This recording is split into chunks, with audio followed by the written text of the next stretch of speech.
Cynllun Hawliau Pobl Anabl 2025 i 2035.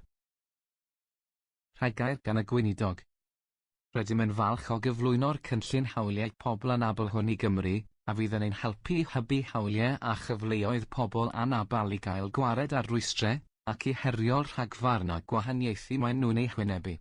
Mae bywyd i bobl anabl yn aml yn anodd, yn llawn heriau o ddydd i ddydd a rhwystrau systemig sy'n amharu ar ei gallu i gymryd rhan lawn mewn cymdeithas. Mae'r heriau hyn yn cyfyngu ar gyfleoedd pobl anabl ac yn gallu chwalu eu hymdeimlad o berthyn a chynhwysiant. Ar Mai 15, fe wnaethom lansio ymgynghoriad 12 wythnos ar y Cynllun Hawliau Pobl Anabl drafft.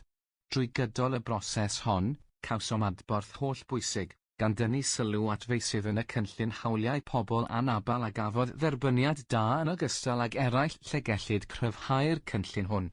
Roedd yr rhain yn cynnwys yr angen am fesur y dwyedd clir o ran effaith, yr angen am fwy o bwyslais ar gynhwysiant digidol pobl anabl, mwy o gydnabyddiaeth ar ôl eu rhieni a'i gyfalwyr, a phwysigrwydd cyd-gynhyrchu cadarn gyda phobl anabl. Mae'r cynllun hwn yn nodi ein uchelgais ar gyfer Cymru lle gall pobl anabl fwynhau hawliau, cynhwysiant a chyfranogiad cyfartal.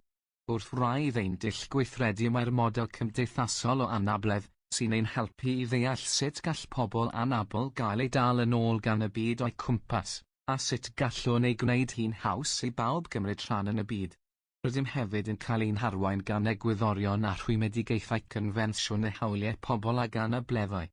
Mae'r rhwystrau y mae pobl anabl yn ei wynebu yn gallu cynnwys adeiladau anhygyrch, gwasanaethau nad ydynt yn cael eu haddasu i fodloni eu hanghenion, ac agweddau rhai pobl adynt. Rydym ni wedi ymrwymo i byrhau i gael gwared ar y rhwystrau hyn mwyn creu cymdeithas gynhwysol a hygyrch i bawb. Mae ein hymrwymiadau wedi eu hamlinellu mewn 2 ddogfen allweddol.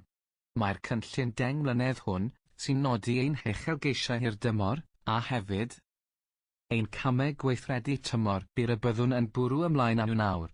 Hoffwn ddiolch i bawb sydd wedi helpu i ddatblygu'r cynllun hwn drwy'r tasglu hawliau pobl anabl a'i weithgorau, ac i'r athro, Debbie Foster, am ei harweinyddiaeth fel cyd-gadeirydd y tasglu. Mae'r tasglu wedi gweithio'n helaeth i ystyried yr heriau a nodwyd yn yr adroddiad drws ar glo, datgloi bywydau a hawliau pobl anabl yng Nghymru ar ôl Covid-19, ac mae ei argymhellion wedi dylanwadu'n helaeth ar y cynllun hwn. Dim ond os bydd sefydliadau a phobl ledled Cymru yn gweithio gyda'i gilydd o gyflawni y bydd y cynllun hwn yn llwyddo.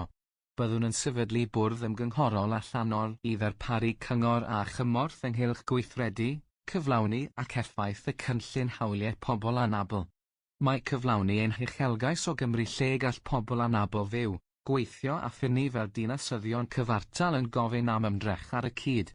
Gyda'n gilydd, gallwn wneud gwahaniaeth drwy gael gwared ar y rhwystrau sy'n wynebu pobl anabl a herio'r gwahaniaethu a'r rhagfarn y mae pobl anabl yn parhau i'w wynebu bob dydd. Drwy gynnal hawliau pobl anabl a sicrhau bod eu lleisiau'n cael eu clywed a'n bod yn gweithredu arnynt, gyda'n gilydd gallwn ni greu cymdeithas gynhwysol. Jane Hutt, AS, ysgrifennydd y Cabinet dros gyfiawnder cymdeithasol, y trefnydd a'r prif chwip. Eluned Morgan, AS, Prif Weinidog Cymru.